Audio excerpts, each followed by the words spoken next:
This episode of The Weirdest Thing I Learned This Week is brought to you by Babbel. Babbel is a language learning app that doesn't just make it easy to learn a new language, it also makes it addictively fun. And while some language apps rely on AI to make their lesson plans, Babbel's lesson plans are crafted by more than 100 human language experts. I'm hopping on the Babbel bandwagon to brush up on my Spanish, which is just one of many languages that I learned and then totally lost. But Babbel's 15-minute lessons make it so easy to fit in a little learning while I'm on the go that I think I'm actually going to get back into it this time. Right now, get up to 55% off your subscription when you go to babbel.com/weirdest. That's babbel.com/weirdest for up to 55% off your subscription. Babbel, language for life.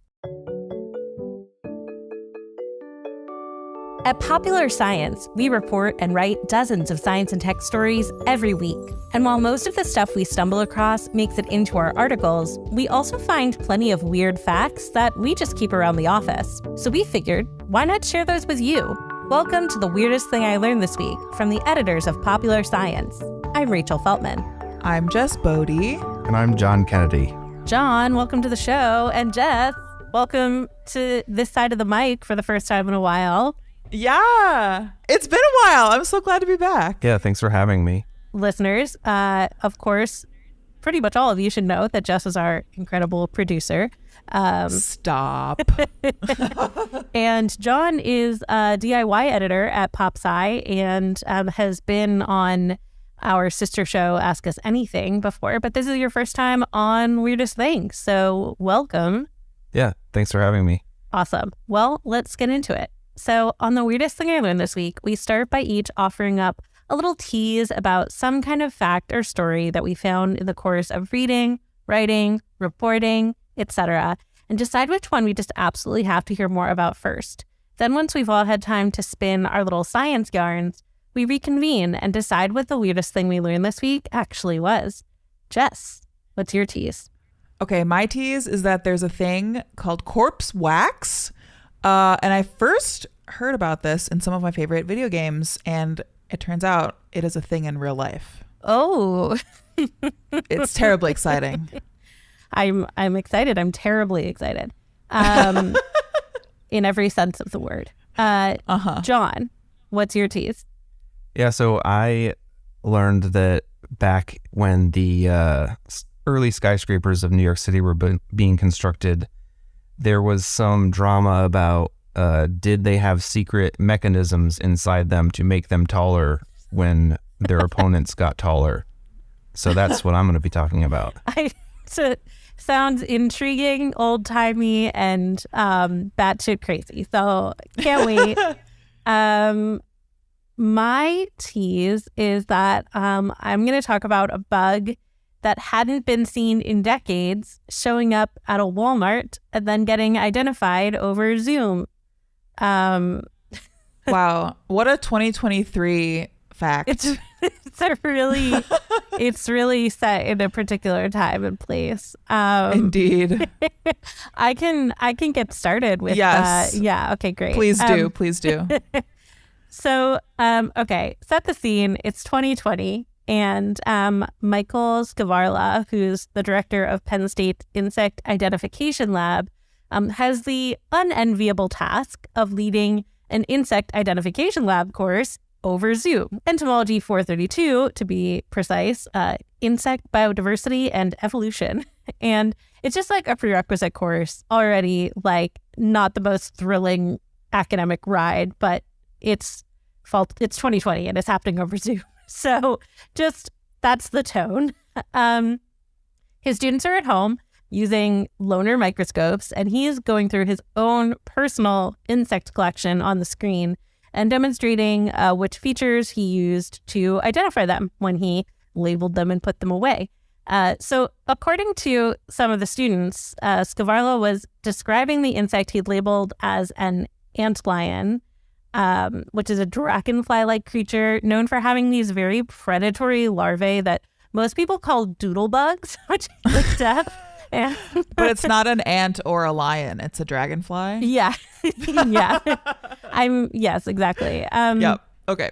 So doodlebug. And then he just kind of like froze. because he was realizing live on Zoom that that is not what this was. It was way too big. So he told the class, we're going to just reclassify this right now together, get some real life identification lab experience. And in a couple of minutes, they had come to a pretty surprising conclusion. So it was actually Polystoicotis punctata. That may not be correct, but I gave it my all. Sounds good to me. Which is, thank you. Yes. A member of a family of giant lacewing insects that have existed for at least 100 million years. I will pause here and say that a lot of news outlets and the college press release in the defense of those news outlets referred to the giant lacewing as a, quote, Jurassic era insect. But the co-author of the study about this bug, J. Ray Fisher, who is from the University of Missouri and based in Fayetteville, he pointed out that this is a bit of a stretch. This is one of about 60 species with an evolutionary lineage that can be traced back to a common ancestor that originated in the Jurassic. It's also important to note that it's only giant in relation to other lacewings, which are smaller. This specimen has a wingspan of like 2 inches. So this isn't some massive prehistoric bug that's been missing since the days of the dinosaurs, which a lot of headlines seem to suggest. I will say I saw this news story going around, and I was like, how did we miss this for so Yeah. long if it was so big? That is what it seemed like. Yeah. And it wasn't even missing at all, technically. You can still find it in the Western U.S., but it's been considered extirpated, that is to say, regionally extinct, in most of the country since 1950. So if you look at the map of the recorded sightings, in the 1800s, you'll see like a few on the East Coast, and in the early 20th century, there are like a handful around the Midwest. But by the mid-century, the only sightings are way out west. And it's not entirely clear why that happened. Most experts think that increased air pollution, increased light pollution, and then invasive species drove them out. So, okay, now that I've hedged the finding, Yes. this is still exciting, and not just because it was identified over Zoom. So not only was Skvarla's specimen from Arkansas, which is hundreds of miles east of any member of the species has been found in for more than a half a century, but he also casually scooped it up from the facade of a Walmart in an urban area of Fayetteville. And this was way back in 2012. Oh, wow. Yeah. So he says he remembers it really vividly. This is back when he was a doctoral student in Arkansas, and he was walking into a Walmart to get some groceries, and he saw this giant insect on the side of the building. And he thought it looked cool, so he put it in his hand, and he did the rest of his shopping with it, like between his fingers, which is definitely like a total entomology. Big time. just carried around some bugs. That's hilarious. And then he brought it home, and he mounted it, meaning killed it, unfortunately. But please remember, listeners, before you freak out, the most insects have lifespans it counted in the weeks. So like it's a nearly victimless crime.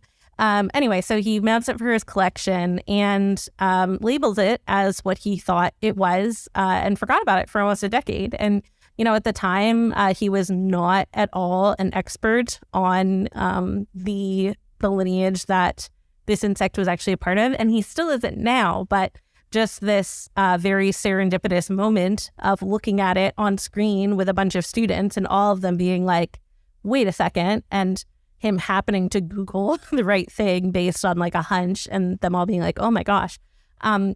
He did then go on to confirm its actual identity with DNA. So it is definitely this giant lacewing.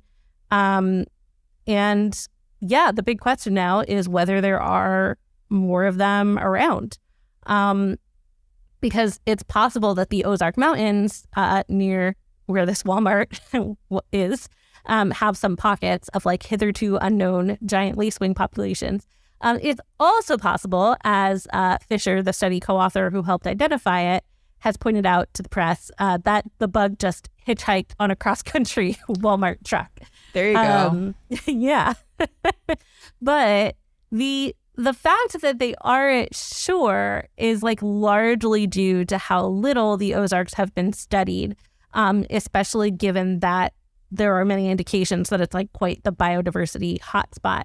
So it kind of doesn't matter whether this particular bug actually represents an unknown pocket of this species that disappeared for reasons we don't understand. Though obviously, whenever there's a species that disappeared for reasons we don't really understand and it shows up again, that's cool. But it kind of doesn't matter because the point, the nugget to take away here is like, gosh, we really should be looking for more stuff over there. Yeah, seriously. And yeah, just the reminder that like insects are so abundant that even just like one you casually pick up in a parking lot can end up being scientifically significant. So like just imagine what is out there to be studied and explored, in the Ozark Mountains, not just in the Walmart parking lot, but also maybe in the Walmart parking lot. I was just going to say, what can I find in my local Walmart parking lot? Who's to say? Exactly. That's the takeaway here. It's time to engage with the wonder of the natural world in your Walmart parking lot. Nature is everywhere. And yeah, it's also a reminder, this is something we talk about a lot on Weirdest Thing, but like old collections can hold a lot of new discoveries. And it's like actually kind of an awesome thing that he sort of quickly and incorrectly mislabeled this, because it created this really serendipitous situation of like a bunch of grad students getting to have the thrill of discovery over Zoom during a very bleak time. That's so true. I really, I would really cling to that if it were me. Yeah. So I truly love this story. Even I think like I'm almost annoyed that the thing that the press release like overblew and that other media outlets have run with like even has the potential to like taint it and have people be like, oh, well, it's not that cool. I'm like, it is really cool, just for not for those reasons. It also made me think of one of the two high schools I went to was Arthur P. Shalleck High School in Pittsgrove, New Jersey. And it was like literally in the middle of a field, like rural school. And we had these really, really freaky looking centipedes or millipedes of some kind. And everyone at the school like had agreed that obviously these bugs were something freakish that had evolved in the high school and existed nowhere else. I now strongly suspect that is not the case, but like there was this bug that there was like a thriving population of in the high school that none of us like saw in our houses nearby. And that just happens. Like bugs just like settle down, they breed, and they're like, why would I cross the field to go somewhere that's not this gym full of stinky socks, which is where I want to be. That's fascinating to think about. The little microcosms. Yeah. Oh my gosh. So many little microcosms. And yeah, it's also a reminder of like how much the biodiversity of the US has changed in like a really short period of time. In doing their study on this insect, the entomologists did kind of like a historical review of sightings of it to kind of like figure out how weird it was that it had showed up in Arkansas. And they found descriptions of like giant lacewing swarms in North America. One in Ontario in 1903 that townspeople actually mistook for like smoke coming out of a building because there was such a big terrifying flurry of it is simply terrifying. And then in upstate New York in 1885, a naturalist wrote that like you could see hundreds of them sitting on parlor walls in the right season. Again, oh my goodness. Not my cup of tea. But yeah, they have just gone. And I think it is really important to remember that like we have shaped the biodiversity totally of the places we live so much. But yeah, that's all the info I have on this little bug. I'm sure some hobbyists and researchers will be prowling around the Ozarks looking for some more. Jason Bateman is on the hunt for the lace wings. But yeah, for now, I think this is just such a delightful little slice of life science story. So I hope listeners enjoyed. I'm sure they did. I did. I did. Good. You've inspired me to start digging around in the New York City subway, maybe. There you go. Oh my God. Speak of a microcosm. One thing that I've almost talked about on Weirdest Thing a few times, and I've never quite put together a story on, there are like subspecies of mosquito that only exist in the London Underground. And I suspect there must be something similar in the New York City subway. There's gotta be. Yeah. Again, like there are so many little microclimates and ecosystems that like are just begging to be explored. Totally. But yeah, the next time you're hanging out at the Walmart, keep an eye out for any ecologically significant bugs. Eyes are peeled. Snap a pic. Yeah. Yeah. Okay, cool. We're going to take a quick break and then we'll be back with some more facts. This episode of The Weirdest Thing I Learned This Week is brought to you by Babbel. For most of us, learning a second language in high school or college wasn't exactly a high point in our academic careers. Speaking personally, I was a voracious language learner and language forgetter. I studied Mandarin, Spanish, Italian, French, Latin, and guess which of those languages I still speak fluently? 0. So, on the plus side, that means I have stress dreams about forgetting to study vocab in like 5 different languages. Now, thanks to Babbel, the language learning app that sold more than 10 million subscriptions, there's an addictively fun and easy way to learn a new language. Whether you'll be traveling abroad, connecting in a deeper way with family, or you just have some free time, Babbel teaches bite-sized language lessons that you'll actually use in the real world. I'm using Babbel to finally brush up on my Spanish, which I've been meaning to do for years. The great thing about Babbel is that it has these expert-crafted 15-minute lesson plans that are really easy to fit in while you're on the go. There are also so many different ways you can learn with Babbel. There aren't just lessons. You can access podcasts, games, videos, stories, and even live classes. Plus, it comes with a 20-day money-back guarantee. Right now, get up to 55% off your subscription when you go to babbel.com/weirdest. That's babbel.com/weirdest for up to 55% off your subscription. Babbel, language for life. Okay, we're back. And Jess, fill me in on corpse wax. Corpse wax. Yeah. So the first time I became like aware of the corpse wax thing, sometimes people call it grave wax instead, but the first time I noticed it was I was playing the critically acclaimed masterpiece of a video game called Elden Ring. I'm sure many of you have heard of it if you're at all in the gaming sphere. It came out last year in February of 2022. Many of us, quote unquote, gamers haven't stopped playing it. When I wrote this script, like last week, the DLC had not been announced, and now it's announced. So all of us are freaking out. It's a great time to be a gamer, I have to say. And yeah, if you haven't heard me talk about it here on Weirdest Thing before, I do a lot of content creation around gaming. I'm a streamer on Twitch. And when Elden Ring came out, I streamed it for pretty much like 4 months straight. Like couldn't get enough. And I do still stream it now. I just started a no leveling challenge run. It's just a good game. And there's so many little lore tendrils, as we will get into.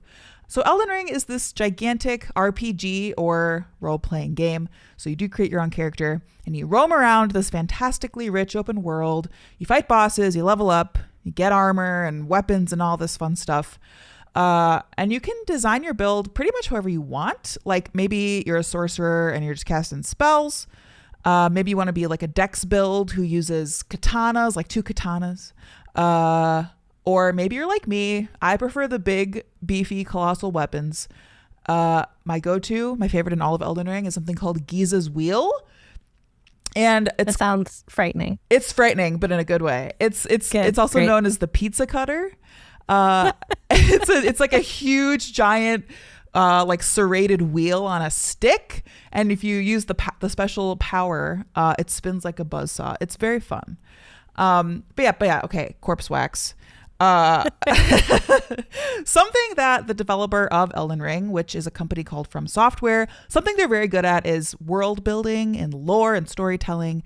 And I like that they don't just like spoon feed it to you. They tell these very deep, complex stories just through the environment. So first they did it in games like Dark Souls and Bloodborne, and they've done it again in Elden Ring. So when you explore the world, you often will read item descriptions to understand what the heck is going on. Because a lot of times it's like things happen and you're just like, well, that's weird. But like learning what's going on in these games is so rewarding because they make you search for it. Because you're just unraveling these stories one little piece at a time. And Elden Ring is by far the most massive of their games. Like there's like 10 different plots that all kind of spin together in one way or another. And at least one of those stories has to do with the corpse wax. So there is this area of the game called Leyndell, the royal capital. And as the name suggests, it's this big city kind of in the middle of the map. And as you explore it, it's kind of clear some tragedy has gone down. It's like pretty deserted. The folks you come across are pretty hostile. And then a lot of the buildings are just sealed shut. And around some of the doorways, this like orangey yellow ooey gooey substance is oozing out. The first time I saw it, I wanted to eat it. It looks delicious. Let me eat the goo, you coward. Listen, it's appetizing. You know what it reminded me of? When like you leave a fruit roll up in the car and it kind of like melts. Yeah. I don't think that this goo is probably delicious because I think it's the corpse wax. So in real life, corpse wax is a thing, and it happens when a body should decompose, but it's in an area with like very little or no oxygen at all, and then a little too much moisture. And that is the perfect storm for a process called saponification. So basically, yeah, and maybe I think we've probably touched on that here on Weirdest Thing once or twice before. I think you mentioned the bog. Yeah, when I talked about bog bodies. Yeah. Turn it into soaps. Exactly. Yeah. So this anaerobic bacteria that, anaerobic is, they don't need oxygen to live, will kind of go to town on the corpse's body fat. And then it like sets off a bunch of chemical reactions that turn the body's fat into the soapy, waxy substance called, I don't know how to pronounce this, adipocere, which is like Latin for corpse wax. It starts off all ooey gooey, like we see in Elden Ring, but then it turns hard and brittle, and that can kind of like seal the corpse in and preserve it. So it's definitely like an archaeologist's dream, and it's like there are these things called soap mummies that people have dug up, like they're just preserved from the corpse wax. So there are 2 really famous ones that were exhumed right here in the US. They were dug up in Philly in a cemetery in 1875 when they were doing some city improvements. They're moving some graves around, which always is like a red flag. Sure, yeah. I've seen poltergeists, but I digress. So they dug up these 2 folks and realized something fishy was going on, and that they had super strange like gray waxy coating, and that they were like very undecomposed based on how old they were thought to be. And they still had their clothes on. They had like buttons on their shirts and stuff and everything.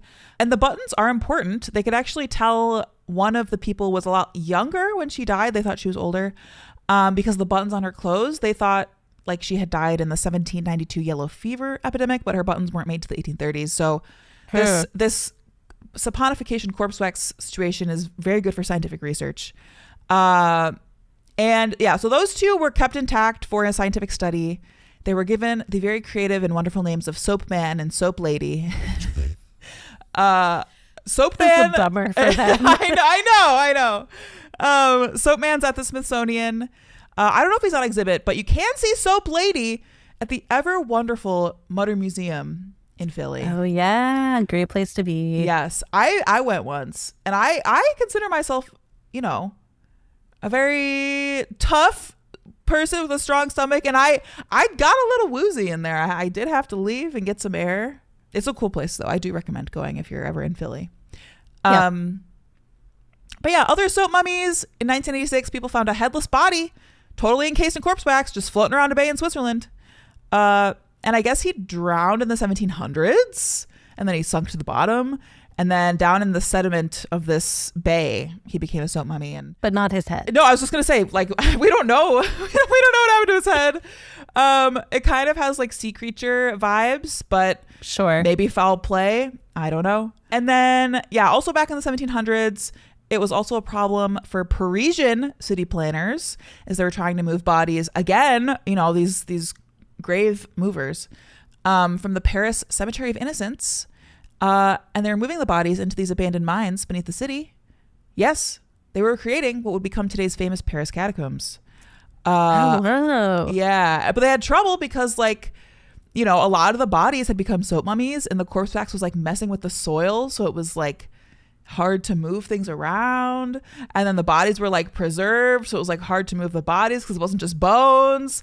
But yeah, so the two French scientists that like were called to figure out what was going on there, Fourcroy and Touré, I'm maybe pronouncing those wrong. They studied the corpse wax, and because it was the first time I had really been seen in, at least in their circles, they named it that name, the adipocere, and it comes Latin from adeps, fat, and cere, wax. So, that's where the name comes from. But the last little tendril of history with corpse wax that I'll bring up is that there was this dude in England, Augustus Granville, who was studying an ancient Egyptian mummy back in 1825. And it was actually thought to have been the first autopsy of a mummy. But, he didn't know what this waxy stuff was on this mummy's body. So he just kind of scraped it off, used it to make some candles, lit the candles to illuminate the mummy as he showed it off and lectured about it. So Rude. Yeah. The own body wax turned into candles. Definitely that the gentlemen Egyptologists of that era were just disrespecting the persons, many persons. And using every part of the mummy for swag. So I'm not surprised that he made corpse wax candles, but I can't imagine that they smelled good. I can't imagine either. It had to have been gross. Like, could he just not have gotten regular candles? Like, what was the deal? I don't know. It was just that they were so the like fetishization of that culture. Like, they were like making paint out of mummies. They were like eating mummies. That's right. I'm sure it was more about like the fact that he could make a candle out of part of a mummy than it being a good candle or necessary candle. Yeah, you're so right. But yeah, so corpse wax is real. Many stories of corpse wax in our world's history. But, why in Elden Ring is it just oozing out of buildings? There are a couple of theories. I won't get too deep, but I'll briefly discuss them because I can't stop talking about Elden Ring. Great, thank you. One thought is that maybe there's some kind of plague in this capital city where you find the corpse wax. And the city like sealed people inside their buildings, and that could have made, some kind of environment, like maybe they died in there and then there's no oxygen, maybe there's some moisture, and then they kind of all liquefied or at least made some corpse wax that was oozing out of the buildings. The theory that I like is much more entrenched in the actual story of Elden Ring, because like death in this world isn't really a thing, at least not in like the traditional sense that we think of. And everybody is just kind of like reborn, and nobody's soul is really getting put to rest anywhere. Because normally when you die in Elden Ring, your spirit's supposed to go back to this huge giant tree, and then that's actually like how you quote unquote die. But because you can't die anymore, some folks just like crawl to the roots of the tree and kind of just chill. Like, please, can my soul return? Please, maybe. No more. Yeah. And that to me kind of seems like a corpse wax situation, like, I don't know. And where is this huge giant tree? It's smack in the middle of the city where the buildings are oozing with corpse wax. I think maybe that has to do with why there's so much ooze everywhere. But there's corpse wax elsewhere in the game too. It's used as a tool to mend weapons together and like also graft two like living beings together. So if anyone's played a lot of that stuff has to do with gargoyles. The gargoyles are kind of like plants in Elden Ring. It's kind of weird. Like in real life, grafting is a real thing where you can attach a branch of a plant to the body of another plant and then create hybrids and variants. For complicated lore reasons, a similar thing is done with the gargoyles in Elden Ring. And then there's the boss named Godric. He's called Godric the Grafted because he's sticking arms and stuff on himself. Yeah. Anyway, I'm wrapping up, but corpse wax shows up in the other games too. The same developers that made Elden Ring also made another excellent game called Sekiro. And the undead beings in that game can drop an item called a lump of grave wax. So that makes sense because if these people are undead but kind of undecaying, like maybe they're preserved by a kind of corpse wax, they are also found in very watery areas. So, I appreciate that they take the science into account there. And also it's in Pokemon, which I love. The new Scarlet and Violet Pokemon games, there's a new Pokemon called Graveyard. I think that's how you say it. It's a cute little ghost type dog and it has a little candle on its head. Maybe a corpse wax candle, who's to say? It does have an item occasionally called Graveyard Wax. And it's supposed to be like a crafting material to make TMs, aka these little machines that teach your Pokemon a new move. So yeah, that's my take on corpse wax. I love when games and media in general do scientifically accurate little tendrils in the story like that. It's one of my favorite things ever. I do want to say big thanks to some other content creators who helped me connect the dots on this one, like Trina, Quelaag, and Zullie the Witch.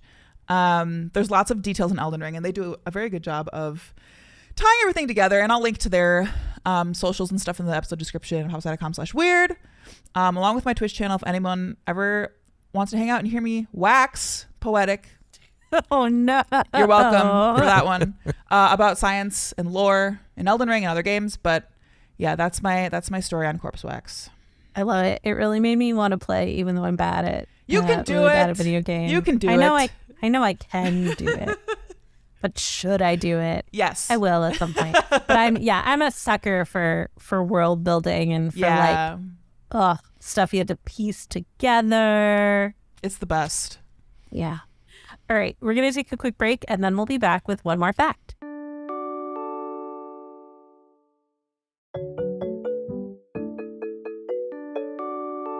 Okay, we're back. And John, tell me about some fights between old-timey skyscraper builders. Yes, for sure. All right, so allow me to transport you back to June 1930. You're in Midtown Manhattan. It's the early days of the Great Depression. Herbert Hoover is president, and the Chrysler Building, the world's tallest, is hiding a well-kept secret. Or, at least that's what the people raising the Empire State Building several blocks away are getting really, really concerned about. So, all right. One of these skyscrapers will claim and hold the skyscrapiest of titles for the next 4 decades, but the past few years have been marked by a grueling back and forth slugfest of design changes and height increases as several New York City structures and their developers duked it out on paper. The Chrysler Building, which is designed by William Van Allen, is open. Its height is set at 1,046 feet. Right. Nearby, no take backsies. No. Nearby, the Empire State Building, pride of architectural firm Shreve, Lamb, and Harmon, is expected to surpass it. But can those developers of the Big Apple's soon-to-be biggest building really, really be sure that their rival won't hoist a stealthy spire at the last moment to maintain their spot atop the New York City skyline? Can they really be sure? Who knows? Yeah, maybe not. I don't know.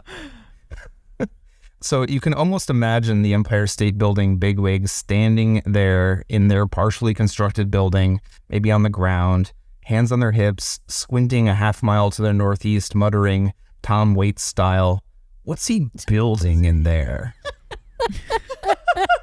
This is so mysterious. I'm obsessed. Yeah, also, I really don't think enough people reference the Tom Waits classic, What's He Building in There often enough. So thanks for that, John. That felt like No a gift problem. just for me. Yeah. That's all I could think about when researching this.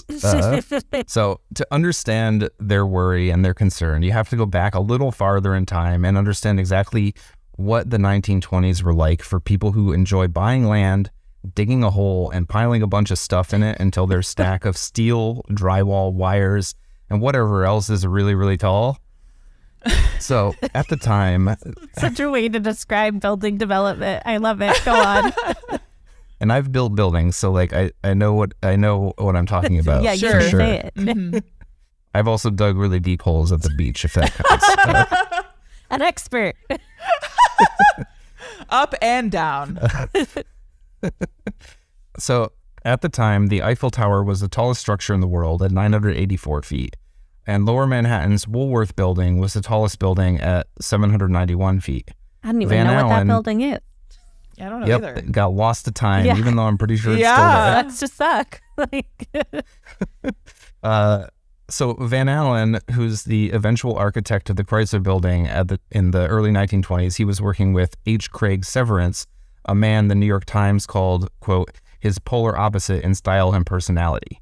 Severance was a charmer. Van Allen was an apparent introvert. They've been business partners for years, but all that fell apart after a trade publication praised Van Allen's creativity and snubbed Severance. The two ended up in an old-fashioned architect's duel where instead of brandishing swords, pistols, or bare-knuckle fists, they simply hunched over desks trying to figure out how to erect a rigid, tapering edifice that was taller than the one built by the guy they didn't like. Oh, good old measuring contest, baby. yeah, subtle. Very subtle. So Van Allen got started first, signing on to design a 40-story building at the Chrysler Building site. This eventually became 54 stories, then 63, then 68. At about the same time, Severance was busy working on 40 Wall Street, a tower in New York City's financial district that's now known as the Trump Building. Back then, though, it was the Manhattan Company building, after the banking company that was headquartered there. Incidentally, the Manhattan Company was founded by Aaron Burr, a man known for a different kind of duel. Oh, yeah. Hamilton. Yep. It all comes together. Everything in New York City is related to everything else. So early on, 40 Wall Street was shorter than the Woolworth Building and the under construction Chrysler Building, but Severance and his bosses eventually boosted its plant height to 840 feet, which exceeded all others. The fight was on. Walter Chrysler, head of the car manufacturing company that bears his name, likewise got Van Allen, his architect, to increase their structure to 925 feet, retaking the theoretical lead. In turn, 40 Wall Street was revised to 927 feet, which is where it stands today. Severance claimed victory, but Chrysler and Van Allen weren't done. I like to imagine the two of them learning of 40 Wall Street's height, shrugging and saying, "It's just 2 feet." But Yeah, like yeah, it's just 2 feet. That's not too much. But unlike the early rounds of this heavyweight brawl, the Chrysler developers decided not to respond with yet another public height revision. This time they opted for subtlety. Van Allen commissioned a lengthy spire that would permanently place his rival's building below his. The final piece... The spires. There's always with the spires. Yes, it's the one way to make sure that you are taller by just adding stuff to the top. yeah. That's like when I played volleyball and they wanted to like beef up everybody's heights. You would put your hair in like a high bun, and then they would measure your height over your bun. And it worked, you know. That is a fun amazing. fact I never knew. Well, I don't think everybody does that. You know, it's a little frowned upon, I would imagine, but you know. So Van Allen commissioned a lengthy spire that would permanently place his rival's building below his. This final piece was built inside the Chrysler Building itself, at least somewhat out of sight, until it was ready to be assembled. So Yeah. sneaky. That's wild. PopSci actually covered this at the time. I looked back in our archives. I guess they built some of the spire outside and then lifted it up and then dropped it inside the building so they could finish working on it. Oh my So that's a goodness. cool, yeah, being sneaky. Yeah. But finally in October 1929, An 85-foot crane on top of the structure reached deep into the bowels of the building and hoisted the spire out, kind of like a magician pulling a rabbit out of his hat. Oh, I know where. I feel like I know where this is going. Were they worried that they just had like a telescopic infinite spire down there? Essentially, that is essentially where this is going. So once they pulled the spire out of the guts of the Chrysler building, assembly reportedly took less than a day, and when it was done, the building stood at 1,046 feet, which was easily the tallest structure in the world. Yeah. More than 2 feet. Yes, that's far more than 2 feet.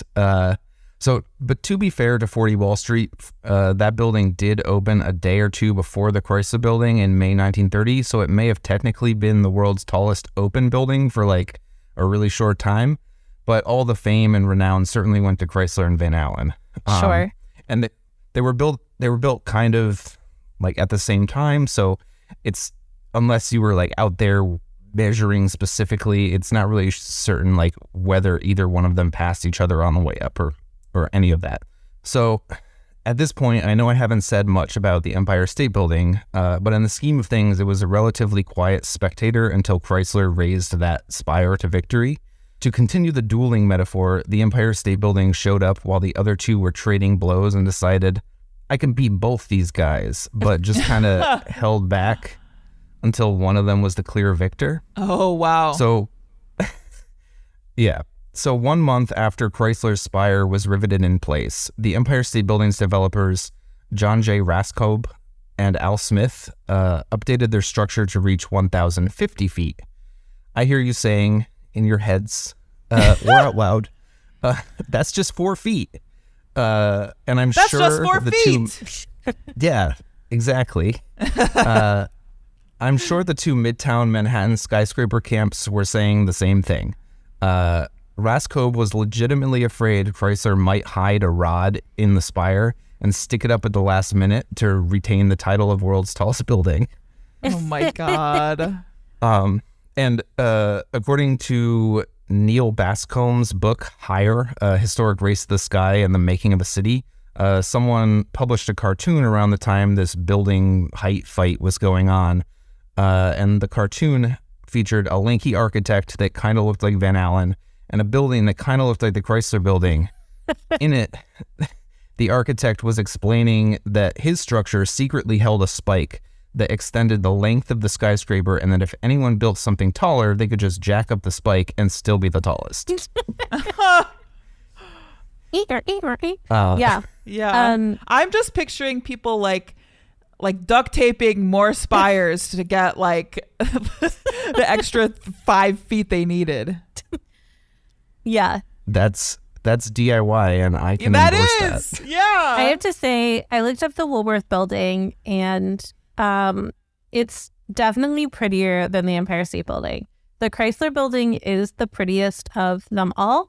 So I think, like, you know, we have to ask ourselves, like, the Chrysler building achieved that height and also is really cute, and that's worth a lot. Yeah. Worth more than 4 feet. Well, Van Allen was known for his creativity and kind of thinking outside the box. Right, yeah. Yeah. I read something that was that said he didn't really pay attention or read any of the like architectural digests about what his contemporaries were doing, because he just kind of wanted to do his own thing and not be affected by what everyone else was doing, which is a vibe I can certainly get behind. I know that both of you have seen my occasionally chaotic DIY solutions to things, which I love, by the way. So that is, I don't know if the listeners care to know, but I once hand drilled through a piece of metal with a drill bit in a pair of vice grips because I did not have the correct tools. I do not endorse this for anybody else. All I recall is the mac and cheese in a bag. Yeah, that was something. The only mac and cheese I could not eat. Yeah. Please don't. No one should do that, but you should all read my suffering. Wow. I love old timey fights. Yeah, I want like a Hamilton style musical about this, or like some kind of cheeky movie with like Leonardo DiCaprio in it, and like I don't know. I just think it's like how has nobody made something about this yet? Baz Luhrmann's take on this. It would be great. Oh Beautiful. my God. I need it now. Yeah, so there was all this secrecy and concern about Chrysler Spire, and like he did it once before. Who's to say he's not going to do it again? Right. This was really not outside the realm of possibility, and the Empire State Building didn't want to take any chances. So in December 1929, a couple months after Chrysler Spire went up, the building's plans were changed again for the final time to include a 200-foot metal crown and a 222-foot mast that was meant for mooring airships.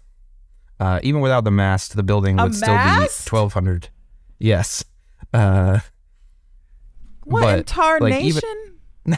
It's still there too, but no airships actually moored to it because the winds are too high.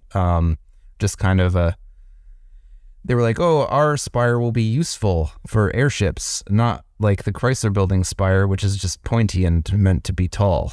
But nobody ever used Flexing it for the that. utility. Yeah. It's mostly just antennas now. But even without that antenna mast, the Empire State Building was still 1,250 feet, way bigger than the Chrysler Building, and then the mast jacked it up even farther to like 1,400 feet, which is where it is now. And despite Raskob's concerns, Van Allen never unveiled a secret height boosting rod inside the Chrysler Building. Or at least they haven't yet. Right? Not yet. Still They're time. waiting.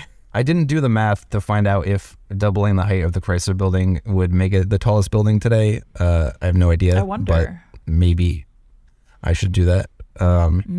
Listeners, tweet at us. Do the math.